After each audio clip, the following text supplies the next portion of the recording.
Bienvenidos a Líderes de Opinión, un programa que analiza los problemas sociales llevados hasta las últimas consecuencias. Líderes de Opinión, de Grupo FM Multimedios.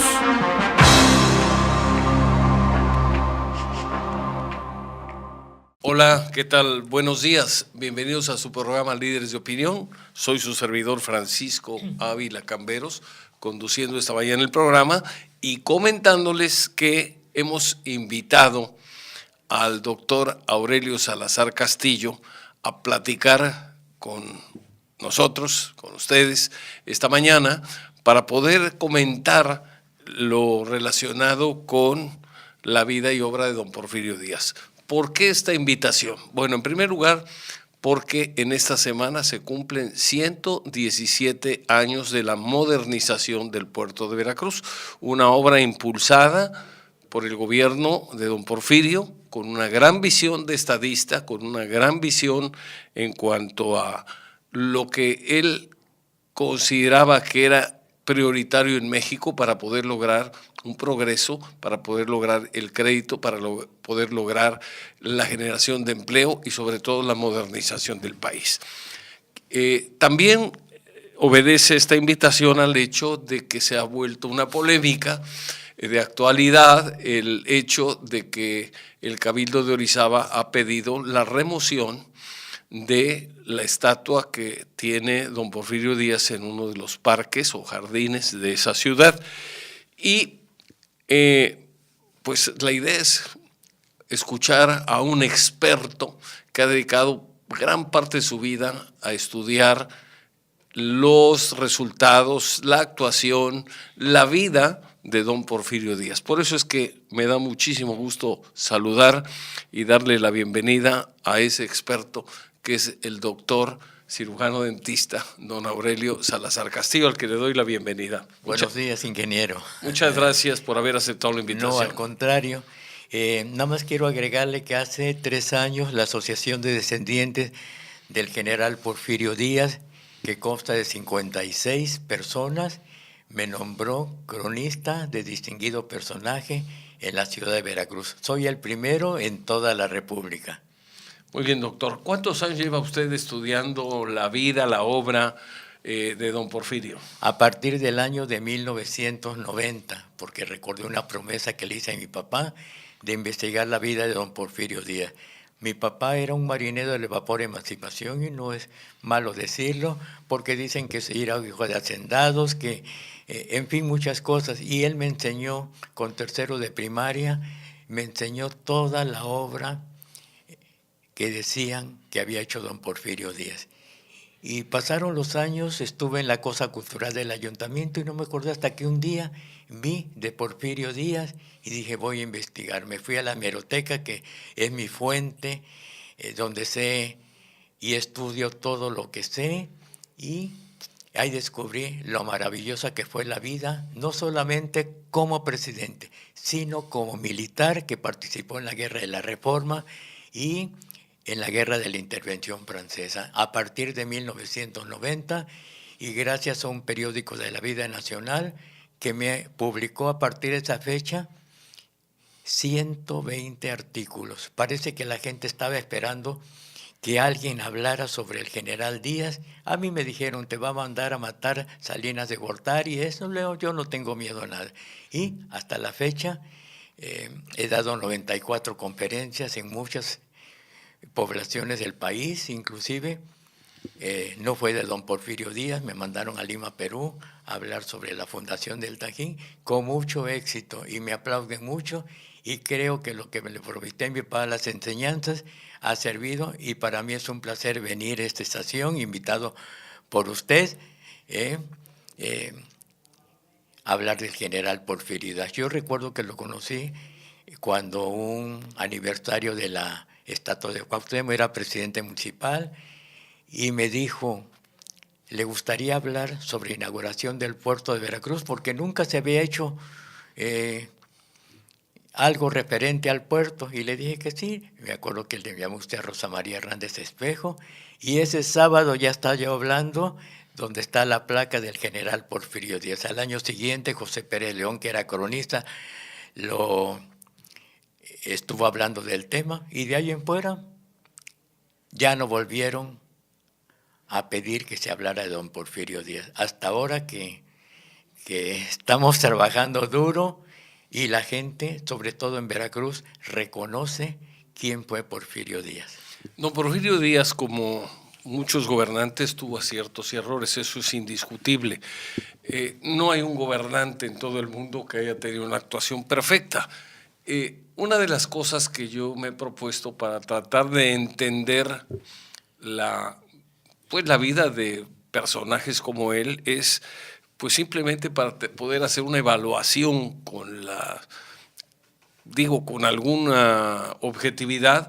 Me parece que es la forma más correcta sumar todos los aciertos y restarle los errores que haya cometido. Creo que en el caso de don Porfirio, la suma de aciertos es tan grande que probablemente, y esa es una apreciación personal, a la hora de restarle los errores todavía queda un saldo positivo sobre dicha persona.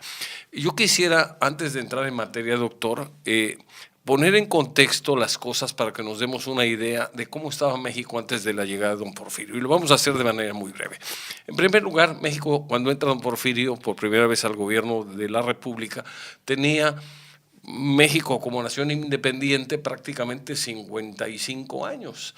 Y en 55 años de vida independiente habíamos tenido ya 3 invasiones, la de los franceses, la norteamericana y luego otra vez los franceses con ingleses y españoles en 1862. Y el caso curioso es que habíamos inclusive perdido la mitad de nuestro territorio en manos de los americanos. La situación política era tan grave que ningún presidente o casi nadie terminaba su periodo, era derrocado, teníamos dictadores como fue Santa Anna y tuvimos gobiernos con muchas precariedades, con muchas carencias, con escasez de recursos. México era un desorden, un desgarriate para hablar en términos coloquiales. ¿Qué sucede? Había el riesgo de que prácticamente Estados Unidos nos acabara de quitar otra porción de nuestro territorio. Ahí está la prueba de los tratados, por ejemplo, Maclean-Ocampo, que hizo Juárez y Melchor Ocampo, bueno, el gobierno de Juárez a través del ministro Melchor Ocampo, y corríamos muchos riesgos. Entonces el país estaba en ruinas, no había inversión, no había bancos, no había industria, el país estaba en guerra constante, contiendas de tipo civil, pero finalmente estaba en conflicto. ¿Qué sucede? Pues un atraso enorme del país. Llega Porfirio Díaz y pone orden. Obviamente el orden, y así hay que entenderlo, porque así fue en esa época, pues no se ponía con discursos o no se ponía con buenas intenciones, tuvo que usar mano dura. Pero finalmente pacificó al país y empieza el país a crecer, gracias a la paz que hubo en ese periodo. Y empieza a crecer y empieza a haber inversión, empiezan a llegar fábricas, empiezan a modernizarse las ciudades, empieza a hacerse obras de infraestructura muy importantes para la época. Se atiende la cultura, en fin, el gobierno mexicano a partir de 1895 tiene el primer superávit. Entonces, bajo ese contexto, yo quisiera que usted nos narrara qué obras hizo en el estado de Veracruz don Porfirio, concretamente en Orizaba, que ahora pide que se remueva su estatua, y en Veracruz, donde no han dejado que se coloque una estatua que mandamos a hacer hace 17 años. Que nos platicara usted, por favor, qué es lo que hizo don Porfirio para modernizar ambas ciudades. Comienzo mis conferencias siempre con un dato y se queda la gente impávida. Cuando llegó al Veracruz por un golpe de Estado contra Sebastián Lerdo de Tejada, la Cámara de Diputados en mayo de 1877 empezó y le dijo que podía gobernar como presidente. Fueron 30 años, 6 meses. ¿Cómo encontró el país? Como ya lo dijo usted, incendiado y todo, con una deuda de 304 millones de pesos que se le debían a Alemania, a Francia y a España. y a Estados Unidos por el Tratado Masleño-Campo, que casi nunca lo tocan para no lastimar a Benito Juárez, pero si lo hubiera aprobado la Cámara de Senadores de Estados Unidos, seríamos un protectorado. Entonces, comenzó de la nada. ¿Y qué hizo? En su primer gobierno nombró, como siempre hacen, a sus amigos, pero en el segundo periodo presidencial, después de don Manuel González, escogió a los mejores hombres, a don Manuel Dublán, que había trabajado con el emperador Maximiliano. Escogió a un hombre muy importante como secretario de Hacienda, antes de Ibel y Mantur. Ese hombre, Ignacio Mariscal, lo mandó a Europa, porque él admiraba mucho a Europa, para que viniera la inversión extranjera, porque no había dinero. Tomó a don Manuel Romero Rubio, que había trabajado con Sebastián Lerdo de Tejada, y Matías Romero, que siempre había trabajado con Juárez como embajador de Estados Unidos. Se rodeó de lo mejor que había, y al final, en 1892, a José Ibel y Mantur, que fue una maravilla como estratega y que elevó las finanzas. Y como le dije, en 1825 tuvieron que pasar 15 años. ¿Será 1895? Sí, 1895. Okay. Tuvieron que pasar 15 años cuando él tomó el poder para que hubiera, la primera vez, un superávit que depositaron en el Banco Nacional de México. Y ahí comenzó la obra grande del general Porfirio Díaz. Había levantamientos en Sinaloa, en Tampico y en Veracruz, que en los libros de texto, lo de Mátalos en Calientes, que Paul Garner dice que fue una mentira porque el telegrama nunca apareció, 9 personas. Pero yo quiero decirles que cuando la intervención francesa en 1862 a 67, Benito Juárez en el mes de mayo lanzó un decreto que aquel que se levantara todo contra el gobierno mexicano o extranjero, había que matarlo. Y si fue cierto lo de Veracruz, que fueron 9 personas, pues aplicó el decreto y nadie lo dice. Bueno, entonces vino la inversión en los ferrocarriles, en la industria textil, y voy narrando poco a poco. De los ferrocarriles, cuando él llegó solamente había el ferrocarril mexicano, que tardaron 37 años para construirlos, y se inauguró el 1 de enero de 1873 con Sebastián Lerdo de Tejada, aquí, el 1 de enero. Y al final de su periodo presidencial, que fue hasta 1910, bueno, cuando se levantaron y él renunció el 31 de mayo de 1911, dejó 24,000 kilómetros de vía ferrocarril. México estaba comunicado por fin, el ferrocarril central que iba a Laredo, de México a Laredo, el ferrocarril general que iba a Ciudad Juárez, el de Guadalajara, el que iba a Oaxaca, el transísmico que iba de Veracruz al Suchiate, es decir, y los ramales.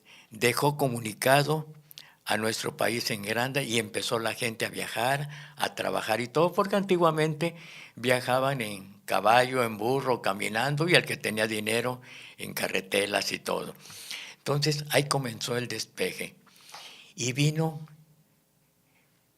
este hombre, Mariscal, admiraba mucho a Europa, y lo hizo la invitación a los que tenían dinero en Europa, vinieran a invertir para contrarrestar a los americanos que con sus monopolios nos querían acabar, a hundir y todo.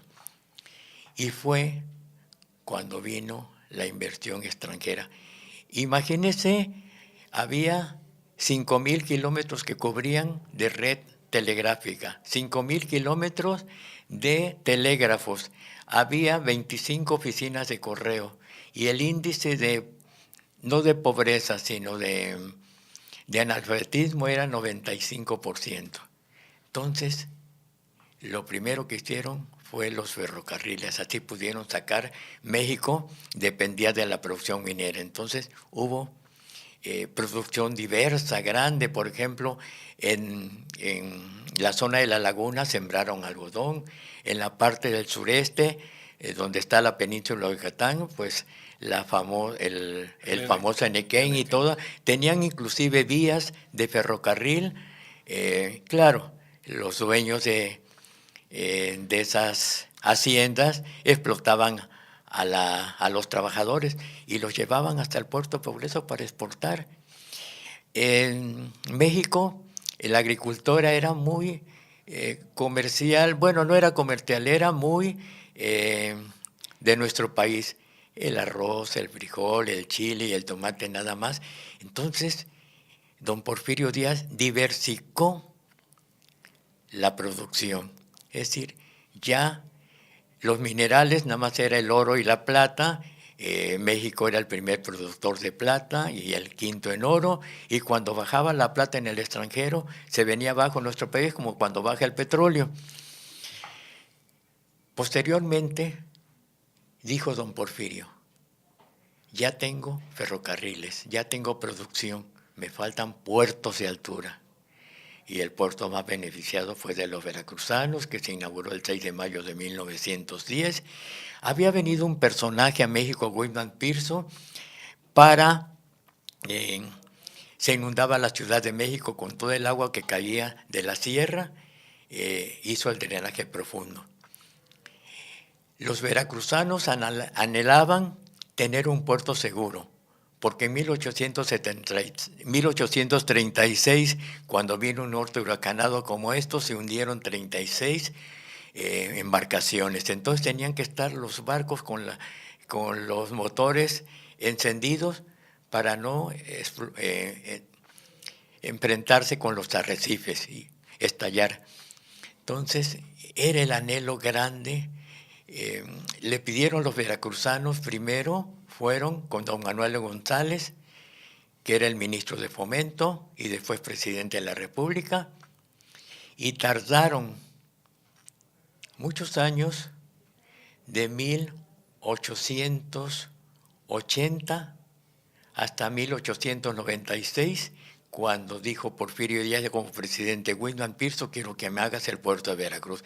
Y comienza a hacerlo en 1896, y en 6 años hizo esa maravillosa obra que es orgullo para los veracruzanos. Y siempre he dicho, hay que tomar en cuenta Veracruz antes y después del gobierno de Porfirio Díaz, porque si actualmente Veracruz, ciudad y puerto, brillan a nivel internacional por las obras que hizo don Porfirio Díaz.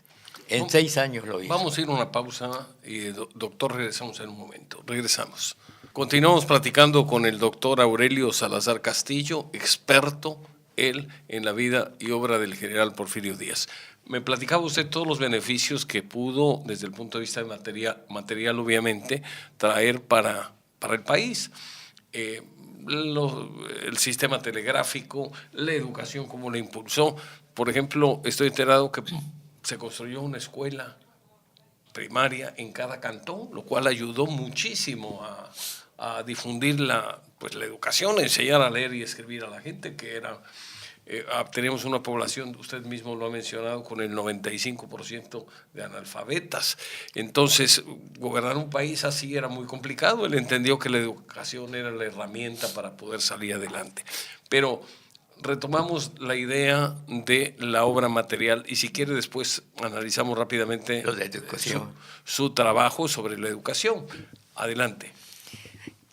Entonces se inauguró el puerto de Veracruz el 6 de marzo de 1902, que a usted le tocó ver los 100 años y todo, la cosa que hubo, y también cuando Miguelito impidió que se hablara de don Porfirio Díaz, pero eso es otro tema. Recuerdo, para mí es muy importante, cuando se inauguró el puerto de Veracruz, donde está la bodega número 1, ahí se hizo un banquete para 400 personas, vino todos los secretarios de Estado, vinieron 12 gobernadores y todos los embajadores acreditados en México de los países de Latinoamérica y de Europa.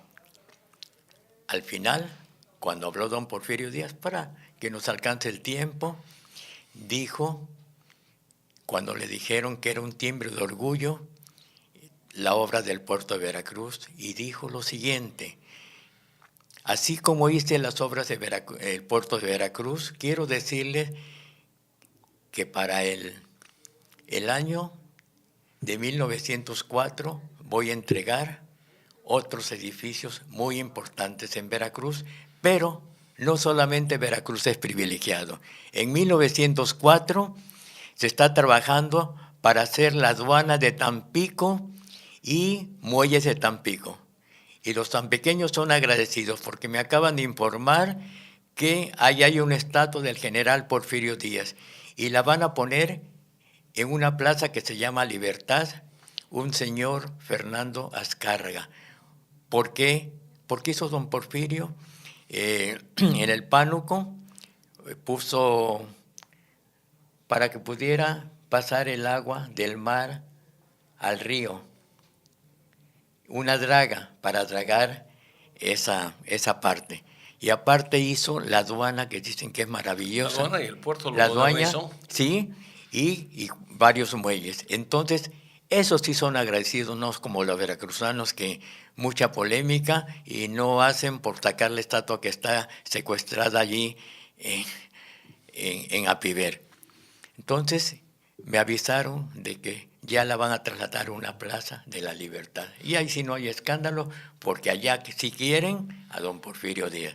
También dijo don Porfirio Díaz, no solamente Tampico, voy a hacer 2 puertos para que se comuniquen del Océano Pacífico al Golfo de México. Hizo el puerto de Salina Cruz, que se inauguró el 21 de enero de 1907, y el puerto de Coatzacoalcos, que se fundó 2 días después. Pero hizo una obra muy grande, el ferrocarril transísmico conocido como el Tehuano. Hacían viajes del Pacífico al Golfo, 20 viajes ida y vuelta, y el primer cargamento era azúcar que venía de Hawái. Costó 104 millones de pesos. Ahora el licenciado López Obrador dice que va a ser esa obra grande del Istmo de Iztahuantepec. Lo hizo don Porfirio Díaz, y Carranza, el barbón que está ahí con su estatua frente al malecón, ese por quedar bien con los americanos que ya habían hecho el canal del Panamá, dejó que se viniera abajo. Y el último puerto que hizo fue en Manzanillo en el año de 1909. Pero aparte, había hecho escuelas náuticas en Campeche y en Mazatlán, muelles en Progreso, en Guaymas, en La Paz. Es decir, dejó listo todo eso.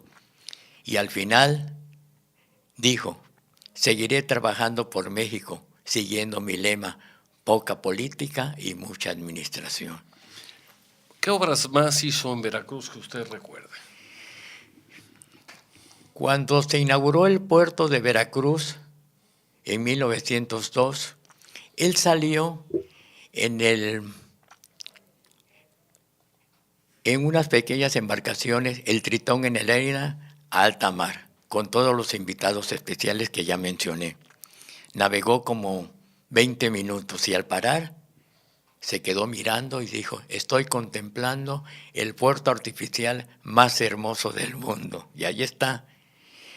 Al llegar al muelle de la T, estaba un grupo de alumnos del hoy ilustre Instituto Veracruzano y lo abordaron. Señor, nuestro edificio, que se llama Instituto Veracruzano, está deprimente. Queremos que nos haga uno nuevo. Y les dijo, para los festejos del centenario, yo se los entrego. No se los entregó en septiembre de 1910, sino en el mes de octubre. Y si usted se mete en internet, que me dicen que es una maravilla el internet, dice que lo inauguró el gobernador Teodoro Adeza y para nada menciona a don Porfirio Díaz. Investigué y ese edificio, que es ícono para los veracruzanos, lo hizo don Porfirio la mitad. Y en los años 40, el general Manuel Ávila Camacho hizo el laboratorio de química y otras aulas. Y cuando gobernó el licenciado Miguel Alemán, a través del gobernador Marco Antonio Muñoz, se hizo el auditorio Camporredondo. Pero esa obra majestuosa que la acaban de remodelar, la hizo don Porfirio Díaz y el Ilustre Instituto Veracruzano no lo sabía. Bueno, aparte, ya dije que hizo, aparte del puerto, la estación de ferrocarriles, el edificio de correos, el edificio de telégrafos, la aduana marítima, la administración de faros, una estación sismológica, la estación Sanidad Internacional que desapareció para construir el Banco de México, la cárcel municipal y sobre todo la planta de agua potable del Tejar, por eso están pidiendo que sea en Medellín, para 250,000 personas cuando Veracruz no llegaba a 30,000 habitantes. Y ahí están las obras. También el drenaje. El drenaje también. ¿La escuela naval? La escuela naval inaugurada en 1897. Pero no solamente en Veracruz fue favorecido, ingeniero. En Orizaba, que le decían la pequeña La Manchester. Hay que aclarar que es Manchester porque en Manchester, Inglaterra, hay fábricas de hilados, y tejidos. Y en la zona de Orizaba, por el clima y la cantidad de agua disponible, se establecieron ahí desde finales del siglo XIX hasta entrado el siglo XX fábricas de hilados y tejidos. Sí, en 1895. Y no solamente en Orizaba, Río Blanco y Santa Rosa, sino también en el estado de Tlaxcala, de Hidalgo y de Puebla. Entonces fue una cosa impresionante porque traían la tecnología de punta, como ahora le dicen, de Inglaterra y producían telas de lo mejor que había. Le dio trabajo grande a Orizaba. Y también vinieron las industrias cerveceras en Orizaba, en Monterrey, en Guadalajara, en Mérida y en Hermosillo. En fin, y quiero decir, menciono hasta lo último a Jalapa. En Jalapa, en 1896, el gobernador era su amigo, el general Enríquez. Pero debemos aclarar que otro hombre puntual, importante en la vida del gobierno de Porfirio Díaz fue don Justo Sierra.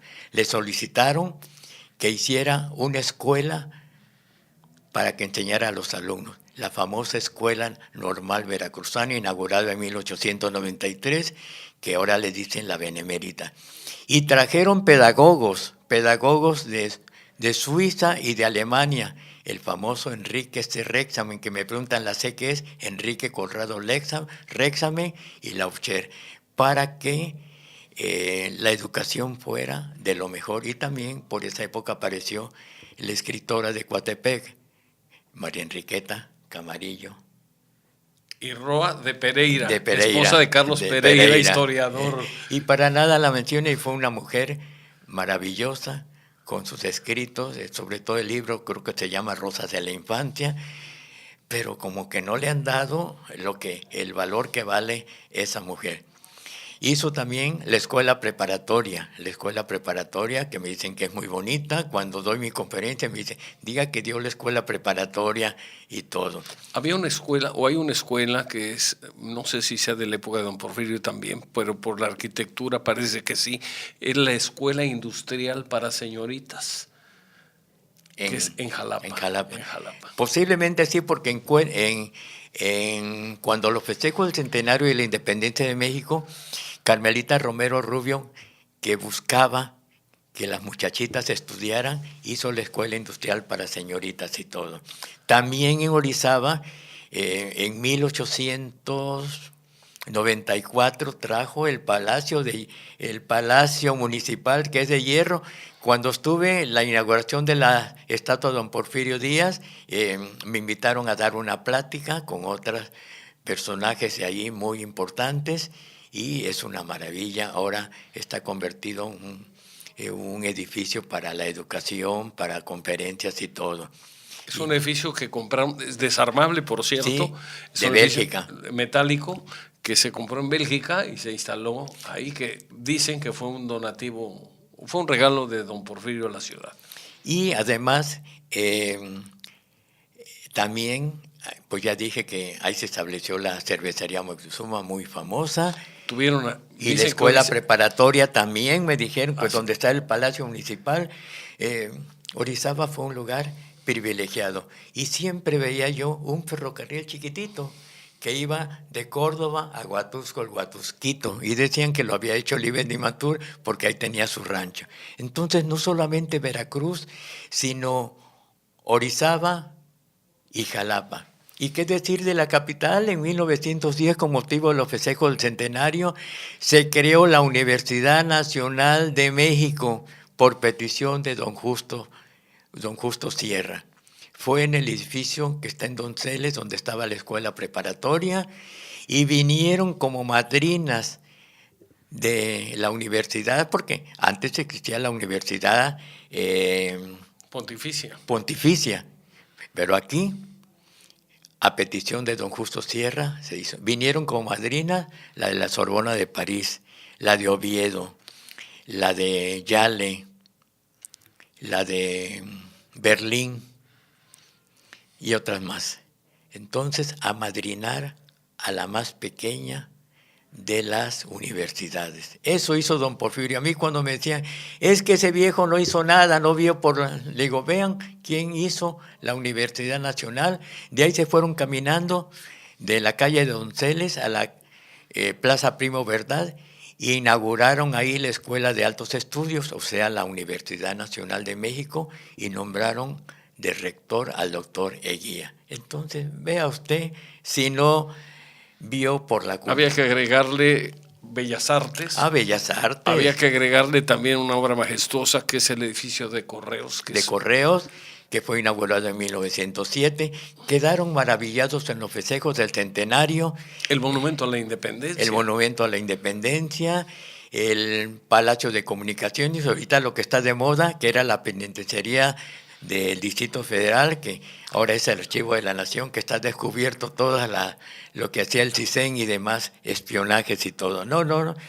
Hizo mucha obra. Hizo mucha obra, sobre todo hospitales. Hizo mucho por México. El valor que tenía nuestra moneda, que se usaba como moneda de intercambio en otras naciones inclusive, por la fortaleza que tenía el peso. Vamos a ir a una pausa, si le parece, y regresamos en un momento. Continuamos en su programa Líderes de Opinión, platicando con el doctor Aurelio Salazar Castillo sobre vida y obra de don Porfirio Díaz. Fue muy importantísimo los puertos que ya mencioné, porque quiero decirles que de Veracruz salían los barcos rumbo a Nueva York. Y de ahí de Nueva York todo lo que producía México, que ya mencioné, ya no eran los minerales, iban a Europa. Iban al puerto de Cádiz, iban al puerto de Londres, a Liverpool, iban a Marsella de Francia, iban al Havre y iban a Hamburgo. Así es que Veracruz quedó comunicado por los puertos. Y por el Pacífico, ¿qué pasó? Mandaban la plata, que era la moneda que había también en países como Filipinas, la India y China. Y era la moneda el 0720, era la moneda que había, que regía en todo el mundo. Y dígame si no era importante la construcción de los puertos. Yo quedo maravilloso cuando veo todo. Y cuando se hizo el ferrocarril transísmico, que trajeron el primer embarque, fue azúcar de Hawái y llegó a Coatzacoalcos. Y me cuentan los que estuvieron ahí que cogió un saco don Porfirio y lo echó al barco que iba a Nueva York, porque era un hombre muy fuerte. Así es que fue importantísimo los ferrocarriles, la producción minera agropecuaria y los puertos de Veracruz. Entonces,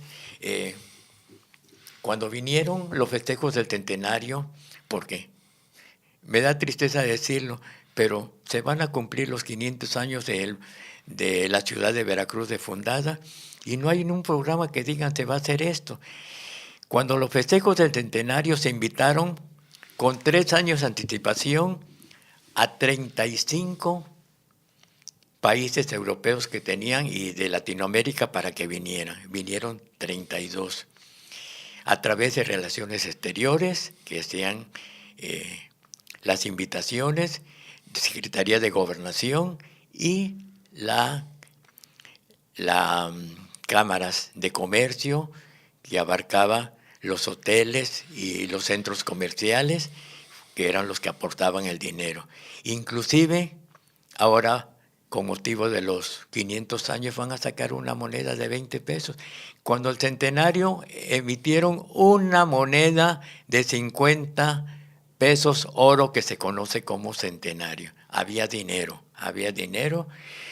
¿Cómo es que después quedaron maravillados los gentes que vinieron de todo el mundo? Decían, ¿cómo hizo Porfirio para transformar lo que era un rancho en una población, en un país de primer mundo? México estaba considerado como entre los 10 países mejores del mundo. Inclusive la escuela normal era la primera en latinoamericana, que es un orgullo para los veracruzanos. Doctor, quisiera yo hacer 2 precisiones, si me las permite usted, si me lo permite. Lo digo en ánimo de hacer alguna aclaración. Mire, para el aniversario número 500 del Cabildo, aquí de Veracruz, o del Ayuntamiento de Veracruz, sí hay un programa, sí hay una serie de eventos que están ya calendarizados con bastante tiempo. Lo que sucede es que obviamente para lo que es cultura, por desgracia no hay casi presupuesto en nuestro país, entonces ha tenido poca difusión. Hago esa primera observación. Y la segunda, como dice, ya sabe quién, con todo respeto, pero el centenario de oro es una moneda que se acuña a raíz del primer centenario de la independencia, de la consumación de la independencia de México.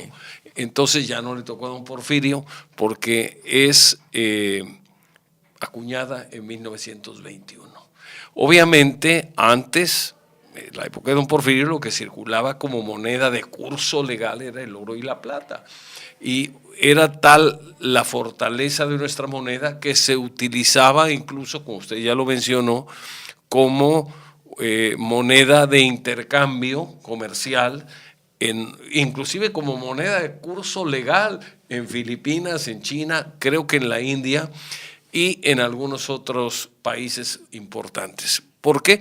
Porque estaba respaldada por el metal que tenía. No eran papeles que dicen como ahora dicen que están respaldados por divisas o por oro, como sucede en algunos casos. Aquí la moneda mexicana tenía tal fortaleza que era una garantía para hacer operaciones en el extranjero. Entonces, hechas 2 observaciones, continúe, por favor. Bueno, cuando el último caso que hubo de los festejos del centenario, en el palacio, pero en el patio, pusieron unas mesas para ver la obra que había hecho don Porfirio Díaz. Decía, cuando él tomó el poder, ya dije cómo estaba endeudado el país, 5,000 kilómetros 500 kilómetros de ferrocarril, solamente el ferrocarril interoceánico que pasaba por el puente de Metlac y llegaba a Veracruz vía Orizaba. Y dejó 24,000. Los detractores dicen que 20,000, pero yo he checado y son 24,000. México era el primer productor de plata en el mundo. Segundo en petróleo, porque se había descubierto, ya estoy como Peña Nieto, descubrido, en 1901, y cuando vino la polémica entre los ingleses y los americanos. El cuarto en oro y el quinto en cobre. México ya no exportaba Solo productos solo un agrícolas. producto, sino la minería. Se exportaba piano, se exportaba cacao, se exportaba café, maderas preciosas, el enequén, el algodón, es decir, baúles, piano, bueno, todo se exportaba mucho y gracias a los puertos de altura, porque tuvo una visión grande don Porfirio Díaz. Entonces la gente quedó, los que vinieron, maravillados cómo transformó el país don Porfirio Díaz y llegó con un país que debía mucho dinero. ¿Y por qué si debía mucho dinero vino la obra?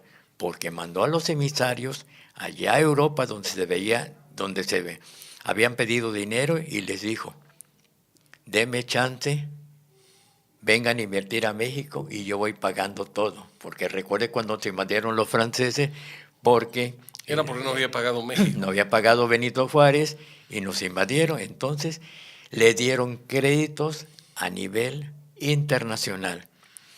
He dividido o han dividido los autores la historia de don Porfirio Díaz en 3 partes. Porfirismo, los detractores porfiriato, nos dicen porfirismo, antiporfirismo y novoporfirismo. Hasta 1900 decían que no había un hombre así capaz para gobernar nuestro país que Porfirio Díaz. Pero, porque ya dije, se auxilió con hombres importantes que no entraban a robar hacia aquí en el país como han hecho los gobiernos priistas y panistas, y quién sabe cómo nos vaya con el morenista. Entonces,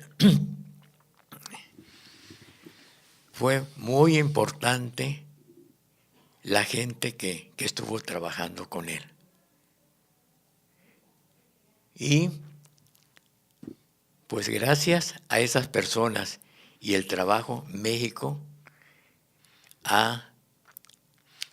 México despegó de ser un país rural, empezó a ser un país donde las ciudades empezaron a evolucionar, empezaron a crecer, empezaron a tener infraestructura, empezaron a mejorar, fue sujeto de crédito. Se generaron empleos en las fábricas. ¿Sí?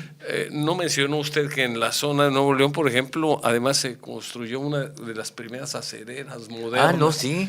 Y fue una fábrica de vidrio también. Fue don Porfirio allá a verlo. Don Porfirio. Bueno, vino la segunda etapa. ¿Le parece bien que vayamos a un corte bueno, y sí. continuamos en un momento? Continuamos platicando con el doctor Aurelio Salazar Castillo sobre la vida y obra de don Porfirio. ¿Cuál es la razón de manejar este tema? En primer lugar, porque en esta semana se han cumplido 117 años de que se inauguró la modernización del puerto de Veracruz. Y también porque se ha generado una polémica debido a que el Cabildo de Orizaba ha pedido que se retire la estatua a don Porfirio que se colocó hace aproximadamente 3 años. Uno de los problemas que tenemos en México, doctor, para entrar a este tema, ya que estamos en el bloque final del programa, es primero la falta de conocimiento de la historia, porque la historia la escriben los vencedores y nos han vendido una historia donde el villano favorito de la patria se llama Porfirio Díaz. Yo creo que ni siquiera Santana ha recibido tal cantidad de críticas cuando vemos que Porfirio Díaz fue pues una persona con aciertos y errores, pero en la opinión de muchos, incluyendo la mía, el cúmulo de aciertos en comparación con la suma de los errores, pues supera los aciertos de manera notable los errores que haya podido cometer.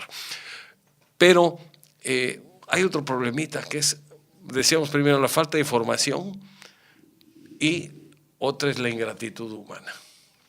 ¿Qué opina usted de que pidan el Cabildo Orizabeño el retiro de la estatua de don Porfirio? Bueno, nada más, antes de entrar, quiero decirles que siempre dijeron que don Porfirio Díaz ha vendido a la patria porque nos venían a robar los inversionistas extranjeros. Pero a partir de 1980, el gobierno que era el PRI, todo lo que era de don Porfirio, eso lo está aplicando. Pero no fue a beneficio de los bolsillos de... Bueno, hay una estatua en Miahuatlán, yo fui, está Porfirio Díaz montado en su caballo a la entrada. ¿Por qué por Miahuatlán?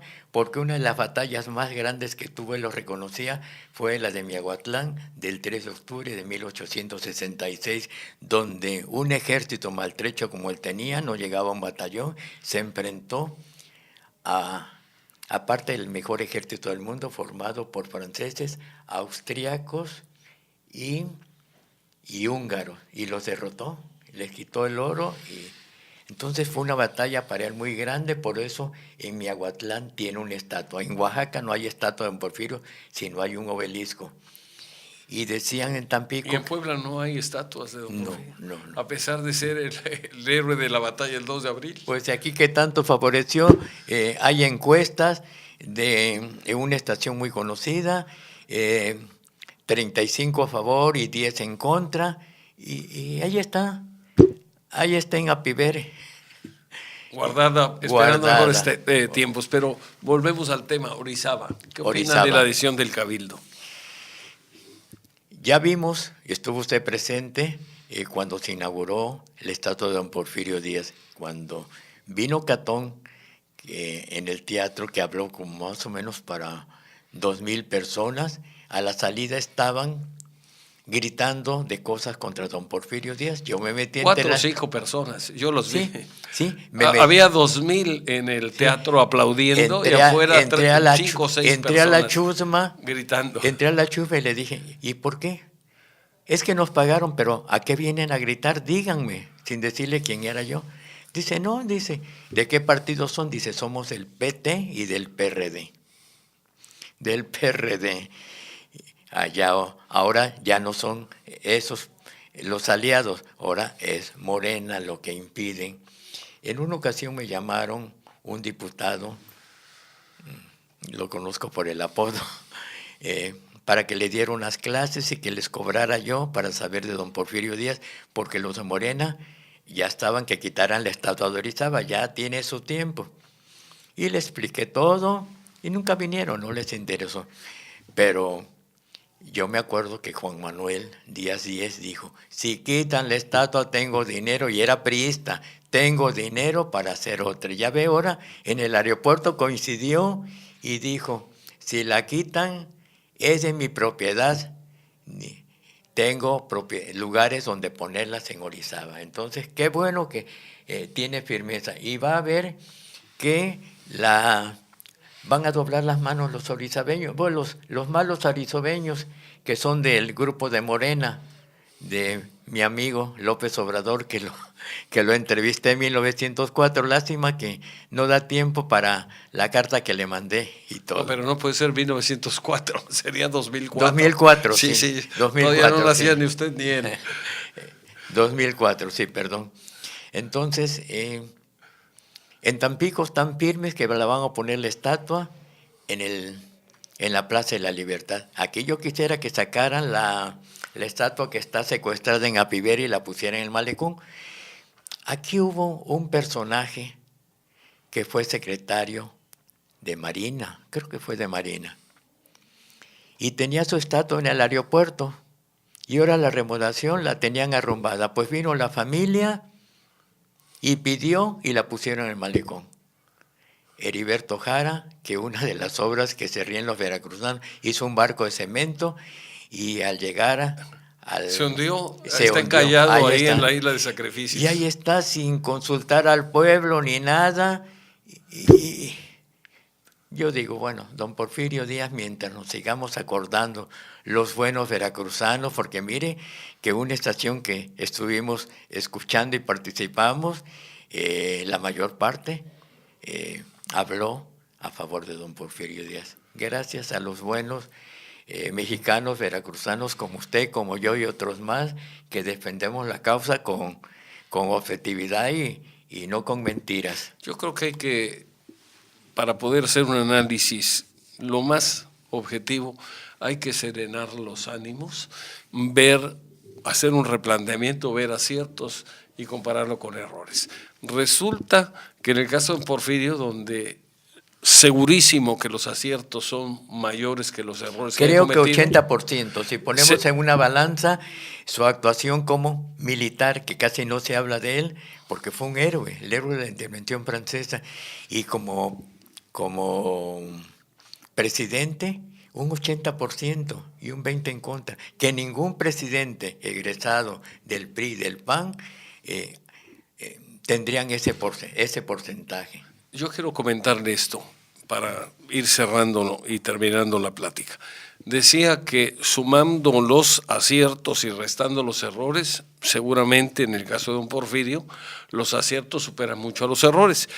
Y sin embargo, hay presidentes que hemos tenido que pues les restamos a los aciertos que tuvieron todos los errores, los robos, los latrocinios, los asesinatos, y van a salir en negativo. Y sin embargo hay calles, plazas, colonias con su nombre. Y nadie dice nada. Son de los, digamos, absurdos que vivimos en México. ¿No le parece? Vea usted esos generales emanados de la Revolución Mexicana, cómo se mataron. ¿Entre sí? Entre sí, toda la cosa. El último que mataron fue a este general que quería competir con Obregón.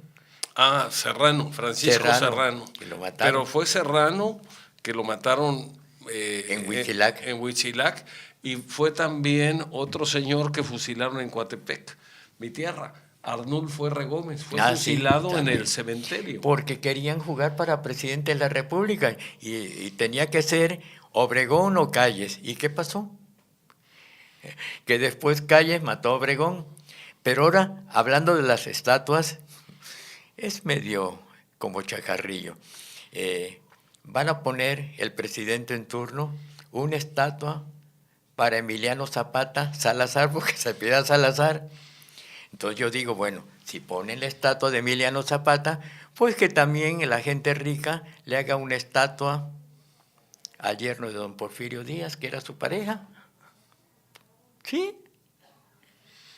Algo de eso leí por ahí, pero bueno, esa es otra historia. Eso es otra historia. Y eso no lo dicen. Doctor, se nos acabó el tiempo. Yo le agradezco mucho que haya venido usted a platicarnos, pues, todo lo que ha aprendido usted a través de tantos libros que ha leído, a través de las visitas que ha hecho usted a la tumba de don Porfirio en París, que ha estado varias ocasiones, y pues solamente me resta agradecerle su tiempo y que nos comparta a nosotros, a nuestros amables radioyentes, pues todo ese acervo de datos que usted ha acumulado a través del estudio, de tantas horas de estudio que le ha dedicado a este tema.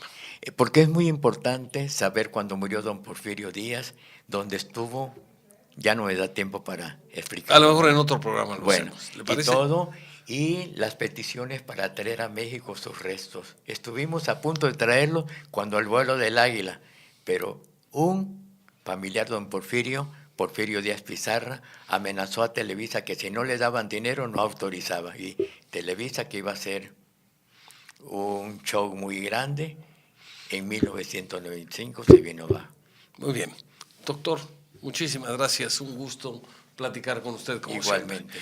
Les agradecemos muchísimo el favor de su atención. Espero que les haya parecido interesante el tema tratado en esta ocasión.